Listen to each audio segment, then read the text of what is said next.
Hello everyone, welcome to IAS Akhbar. Indian Express के discussion में बहुत बहुत स्वागत है। 26 अक्टूबर की न्यूज़ को डिस्कस करने जा रहे हैं। आज हम लोग एडिटोरियल डिस्कशन करेंगे।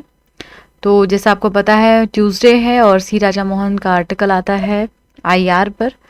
तो आज भी एक अलग पॉइंट ऑफ व्यू है, विल डिस्कस दैट ऑल्सो। इसके अलावा आई होप आप लोगों ने कल का डिस्कशन देख लिया होगा। अगर नहीं देखा है तो उसको प्लीज़ आप लोग एक बार ज़रूर देख लें और जो भी इम्पोर्टेंट वहाँ पे आपको फैक्ट्स मिलता है उसको नोट कर लें। ठीक है, तो आइए स्टार्ट करते हैं। आज का फर्स्ट आर्टिकल है डिजिटल डेमॉन्स। ये आपको एडिटोरियल के पेज पर ही शुरू में दिखा होगा। ठीक है, ये एक्चुअली बहुत ज़्यादा न्यूज़ में चल रहा है अभी। फेसबुक के जो भी एक्टिविटीज़ हैं उसके ऊपर काफ़ी ज़्यादा निगरानी रखी जा रही है। So India is its biggest market, yet Facebook deploys hardly any resources here to tackle misinformation. This must change. Crux जो है वो थोड़ा सा आपको क्लियर हो गया होगा कि क्या कहना चाह रहे हैं इस आर्टिकल में। उसी को हम लोग थोड़ा सा फैक्ट के साथ देखने वाले हैं। इसमें बात होगी कि जो फेक न्यूज़ चलता है, आप देखते हैं कि व्हाट्सएप पर, अभी आपको पता है व्हाट्सएप भी फेसबुक का ही है, तो व्हाट्सएप पर या फेसबुक पर या इस तरीके की कोई भी सोशल मीडिया है, वहाँ पर आपको एक फेक न्यूज़ दिया जाता है। कोई भी ऐसा रैंडम सा न्यूज़ दे दिया जाता है और वो बहुत ही तेज़ी से सर्कुलेट होने लग जाता है, इतनी तेज़ी से कि आप उसको रोक नहीं पाते हैं। तो ये जो चीज़ें हैं, अब ये फेक न्यूज़ क्या करता है, बहुत तरीके से रोल प्ले करता है। अगर कहीं पर इलेक्शन है तो लोगों का माइंडसेट चेंज कर देता है।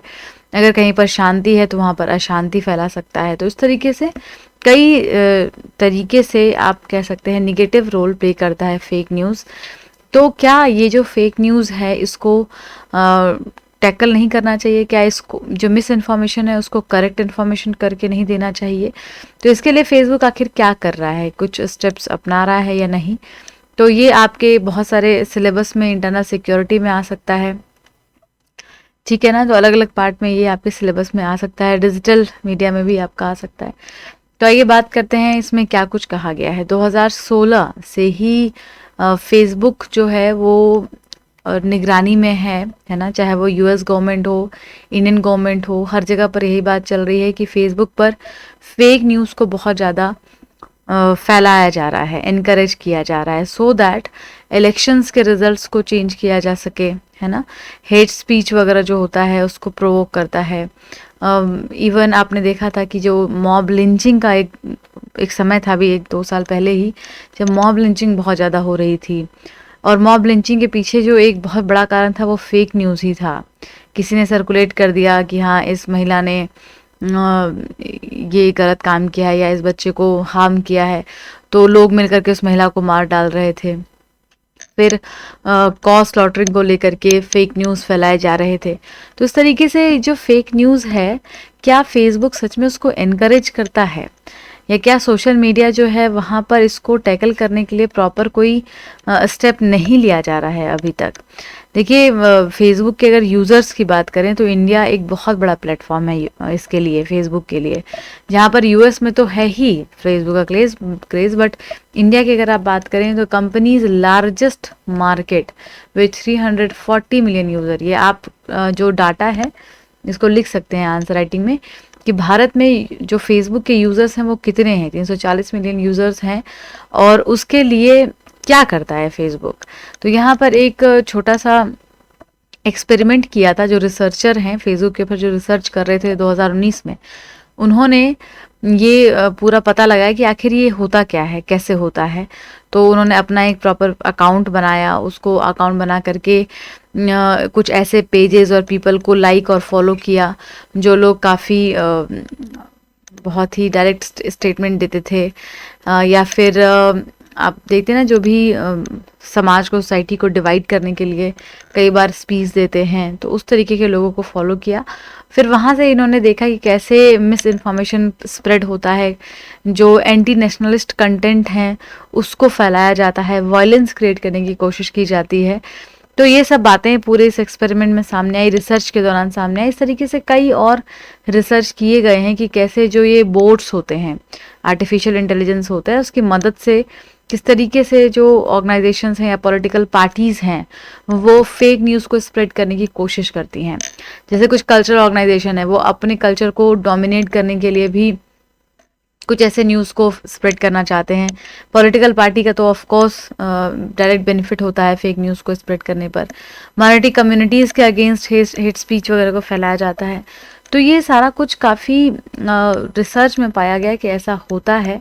तो सवाल ये है कि क्या वो फेसबुक जो हमेशा लिबरल होने की बात करता है, डेमोक्रेसी को इंश्योर करने की बात करता है, तो क्या वो उस ऑर्गेनाइजेशन की ये जिम्मेदारी नहीं है कि जहाँ पर इसके इतने ज़्यादा यूज़र्स हैं वहाँ पे वो उसके लिए प्रॉपर एक प्लेटफॉर्म लेकर के आए, प्रॉपर ये काम करे कि हाँ ऐसे जो भी न्यूज़ है उसको नहीं स्प्रेड किया जाएगा, उसको काउंटर बैलेंस किया जाएगा।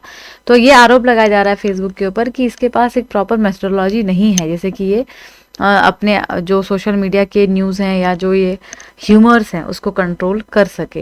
ये जो कि बहुत ही गलत है और उसको चेंज किया जाना चाहिए। अगला आर्टिकल है एग्जिट प्लान।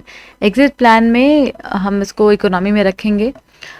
देखिए इकोनॉमी पर बहुत दिनों के बाद हम आर्टिकल डिस्कस कर रहे हैं, खास करके आरबीआई के पॉलिसीज़ पर। आपको पता है मॉनेटरी पॉलिसी कमेटी, इसका हमने बहुत डिस्कशन किया है पहले। बैकग्राउंडर्स तो आगे जोड़ा जाएगा, बट मैंने कई बार आपको बताया है मॉनेटरी पॉलिसी कमेटी के बारे में। इसमें गवर्नमेंट और आरबीआई दोनों के मेंबर्स शामिल होते हैं और ये लोग मिल करके क्या करते हैं, एक पॉलिसी बनाते हैं। पॉलिसी किस तरीके का कि जो इंटरेस्ट रेट है वो कितना होना चाहिए, पॉलिसी रेट कितनी होनी चाहिए, कितने दाम पर आप लोन देंगे, कितने इंटरेस्ट रेट पर आप लोन देंगे, ताकि मार्केट में इन्फ्लेशन जो है वो बैलेंस रहे। और इनके हिसाब से मार्केट में इन्फ्लेशन कितना रखना है, आपको याद होगा 4+-2% ये इन्फ्लेशन होना चाहिए। अगर आरबीआई इसको मेंटेन नहीं कर पाएगी, जैसे कि यहाँ पे अगर 4-2 करेंगे तो 2 से लेकर के ये कहाँ तक 6 तक इन्फ्लेशन जाना चाहिए। अगर इस रेंज में नहीं रह पाता है इन्फ्लेशन रेट तो आरबीआई को लिखित में देना पड़ेगा कि आखिर ऐसा क्यों हुआ, है ना। तो ये इसका रूल है, मॉनेटरी पॉलिसी कमेटी इस तरीके से काम करती है। अब देखिए आर्टिकल में क्या कहा गया है, तो इकोनॉमी पेपर 3 में रखेंगे हम इस सिलेबस को। तो इसमें अब कुछ एनालिसिस हो रहा है अभी, चूंकि कोविड के बाद जो सिचुएशन क्रिएट हुई है उसको लेकर के यहाँ पे monetary policy committee of the RBI choose to maintain the policy status को।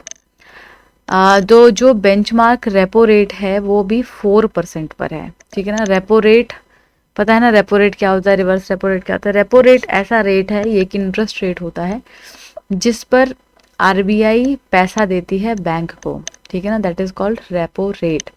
कि आरबीआई से अगर बैंक ने उधार पैसा लिया है तो उस पर इंटरेस्ट रेट अभी 4% का लग रहा है। तो ये अगर इंटरेस्ट रेट बढ़ा देंगे तो लोन महंगा हो जाएगा, इंटरेस्ट रेट घटा देंगे तो लोन सस्ता हो जाएगा। अब यहाँ पे जो मॉनेटरी पॉलिसी कमेटी के मेंबर्स हैं वो क्या मानते हैं, जयंत वर्मा है उनमें से एक मेंबर, उन्होंने वोट किया, voted not only against continuing with the accommodative stance but also argued in favor of rising the reverse repo rate। इन्होंने क्या बोला कि आप ये जो रेपो रेट 4% कर रहे हो ये तो मत ही करो, बल्कि रिवर्स रेपो रेट को बढ़ा दो। ध्यान दीजिए, रिवर्स रेपो रेट को बढ़ाने के बाद क्या होगा, अब एक तो हमने रेपो रेट देखा आर और एक होता है ट्रिपल आर। ट्रिपल आर को अगर बढ़ा दिया जाएगा तो यहाँ पे इसका मतलब ये है कि बैंक जब अपना पैसा, ध्यान दीजिएगा, बैंक जब अपना पैसा आरबीआई के पास जमा करेगी तो उस पर ट्रिपल आर लगाया जाता है। यानी अगर आरबीआई ने कहा कि मैं आपको 5% इंटरेस्ट रेट दूंगा, आप अपना पैसा मुझे दे दो, ठीक है, और बैंक को लगता है कि हाँ यार ज़्यादा फायदा है क्योंकि 5% मिल रहा है मुझे, इधर जो लोग हैं वो तो मुझे 3% ही दे रहे हैं, ठीक है। तो बैंक क्या करेगी, अपना पैसा आरबीआई के पास दे देगी और बैंक को इससे ज़्यादा मुनाफा होगा। यानी कि अब इससे क्या होगा कि पैसा जो है वो मार्केट में ना जा करके वापस आरबीआई के पास जाने लग जाएगा। तो इस पे जयंत वर्मा साहब ने कहा कि आप ऐसा कीजिए। Concern over how long the MPC can continue with its policy stance appear to gaining traction. Other members का क्या मानना है, अदर मेंबर आशिमा गोयल वो क्या कहती हैं, arguing that over stimulus as after the global financial crisis we delayed resulting in the sharp adjustment। Has to be avoided. अब देखिए पैसे की ज़रूरत तो मार्केट में है, क्योंकि अभी इतना बड़ा क्राइसिस आया था, तो हमें अगर हम पैसा जाकर के आरबीआई के पास पार्क कर देते हैं तो फिर मार्केट में पैसे कहाँ से आएंगे, ठीक है। दूसरा आर्ग्यूमेंट ये आता है कि अभी जो पैसे दिए गए हैं मार्केट में, उसकी रिकवरी कितनी हो पाई है, कितनी नहीं हो पाई। तो लोगों का मानना है, जो काफ़ी सारे मेंबर्स हैं वो मानते हैं कि उनकी रिकवरी ठीक से नहीं हो पाई है, जो पैसे मार्केट में गए हैं वो वापस नहीं आ पाए हैं। खास करके जो इनफॉर्मल सेक्टर्स हैं उनकी बात कर रहे हैं, तो 63.4% आर ऑपरेटिंग बिलो। जो कुछ कंपनियां ऐसी हैं जो बहुत अच्छा परफॉर्म नहीं कर पा रही हैं और वो पैसे वापस करने में असमर्थ हैं। इनफॉर्मल सेक्टर में काफ़ी ज़्यादा समस्याएं देखी जा रही हैं। सेकेंड वेव को लेकर के भी काफ़ी प्रॉब्लम हो सकता है कि आगे क्रिएट हो जाए। तो ये सब अभी सिचुएशन है मार्केट की। इसमें इन्फ्लेशनरी प्रेशर क्या होगा? इन्फ्लेशनरी मीन्स महंगाई। तो अगर महंगाई बढ़ती है, इन्फ्लेशनरी प्रेशर होता है, अराइज होता है, तो फिर जो बैंक हैं, जो कंपनियां हैं, वो लोग कैसे काम कर पाएंगे। तो अभी अलग अलग प्रोजेक्शंस हो रहा है, अलग अलग एस्टिमेट आ रहे हैं। इकोनॉमिस्ट जो है वो अपना अलग बताते हैं। आरबीआई का प्रोजेक्शन ये है कि जो इंटरेस्ट रेट है वो अभी बढ़ेगा। तो अलग अलग तरीके से भी प्रोजेक्शंस हो रहे हैं। तो बहुत ही क्रिटिकल टर्म है, इसमें इतना जाने की आवश्यकता नहीं है, बट हाँ कुछ टर्म्स आपको पता होनी चाहिए, जैसे कि repo rate, reverse repo rate, monetary policy committee. तो इस पूरे आर्टिकल में हमारे लिए वही जानना जरूरी था। इन्फ्लेशनरी प्रेशर क्या होता है, डिफ्लेशनरी प्रेशर क्या होता है। तो these are the important keywords which you have to know. ठीक है, आगे बढ़ते हैं। अगला आर्टिकल है the tumult next door. C Raja Mohan का आर्टिकल है, जीएस पेपर 2 यानी आईआर में इसको रखेंगे। इस आर्टिकल में इंडिया पाकिस्तान के ऊपर बेसिकली बात की जा रही है, ठीक है। तो क्या कहा जा रहा है, देखिए, a multiple crisis in Pakistan come to a head, can Delhi remain a mute spectator forever. तो पाकिस्तान में वहाँ की जो इंटरनल पॉलिटिक्स है उसमें अभी क्राइसिस इमर्ज हो रही है। कैसे? आपको पता है पाकिस्तान में एक तरफ मिलिट्री है जिनका इनडायरेक्ट रूल रहता है, और दूसरी तरफ गवर्नमेंट है जिनका डायरेक्ट रूल रहता है। तो अब उन दोनों में जब फाइट शुरू हो जाए, उन दोनों में जब टसल शुरू हो जाए, तो क्या होगा? इंटरनल पॉलिटिक्स खराब हो जाएगी, इंटरनल क्राइसिस शुरू हो जाएगी। तो इनका कहना यह है कि क्या इंडिया को चुप रहना चाहिए और चुप रह करके दूर से देखना चाहिए कि पाकिस्तान में क्या हो रहा है, या फिर इंडिया को पार्टिसिपेट करना चाहिए पाकिस्तान के इंटरनल पॉलिटिक्स में, ऐसा ये मानते हैं। अब इनका ये भी कहना है कि इंडिया के आसपास जितने भी इलाके हैं, जो भी क्षेत्र हैं, जो भी देश हैं, वो कई बार इंडिया से एक्सपेक्ट करते हैं कि वो पार्टिसिपेट करें। जैसे कि अभी म्यांमार वाला इशू हुआ था, वहाँ पे जिस तरीके से वहाँ की गवर्नमेंट को हटा करके और मिलिट्री ने ओवरटेक किया, तो इस तरीके से और जितना भी आसपास में चीज़ें होती हैं, अदर देशों में होती है, वहाँ पर इंडिया जो है वो कहीं ना कहीं उनके पॉलिटिकल आर्ग्यूमेंट्स भी आते हैं और वो पार्टिसिपेट करते हैं इंटरनल पॉलिटिक्स में। लेकिन दिल्ली को लेकर के ऐसा नहीं होता, सॉरी पाकिस्तान को लेकर के ऐसा नहीं होता है। Pakistan is always exception. वो वहाँ पे इंडिया जो है वहाँ की किसी भी तरीके की पॉलिटिक्स में पार्टिसिपेट नहीं करता। एक बार 1971 में, जैसे आपको पता है, इंडिया का इंटरवेंशन हुआ था बांग्लादेश को लिबरेट कराने के लिए। तब किसी सबको पता है 50वीं सालगिरह भी मना चुका है बांग्लादेश इसके लिए। And India must pay greater attention to the internal dynamics of its most difficult neighbour. कहते जो इनका मोस्ट डिफिकल्ट नेबर है, दैट इज पाकिस्तान, उनके इंटरनल डायनामिक्स में इंडिया को बढ़ चढ़ करके पार्टिसिपेट करना चाहिए और ज़्यादा अटेंशन देना चाहिए। अब ऐसा ये क्यों बोल रहे हैं, इसके पीछे भी इन्होंने बहुत बड़ा एक्सप्लेनेशन दिया है। तो दूसरा जो मैंने भी आपको बताया कि जो साउथ एशियन नेबर्स हैं वहाँ पे इंडिया पार्टिसिपेट करता है। हालांकि उनको दिक्कत तब होने लग जाती है जब इंडिया उनके अकॉर्डिंग आंसर नहीं करता है ना। आप पार्टिसिपेट तो कर रहे हो, लेकिन अगर आप जो सरकार जैसा चाहती है आप वो ना बोल करके अपना अलग रखते हो विचार, तो फिर उनको जाहिर तौर पर दिक्कत होने लग जाती है। तो वैसे ही पाकिस्तान को एक्सेप्शन ना रखते हुए इंडिया को उसमें पार्टिसिपेट करना चाहिए। जो भी हेजिटेट करता है पाकिस्तान के किसी भी तरीके के मुद्दे में भारत जाने से, उसको उस चीज़ को हटाना चाहिए और प्रॉपर साइड लेने की आवश्यकता है। Internal crisis are sharp end. अब देखिए पाकिस्तान में जो इंटरनल क्राइसिस है वो लगातार बढ़ रहा है और वर्स हो रहा है कहीं ना कहीं।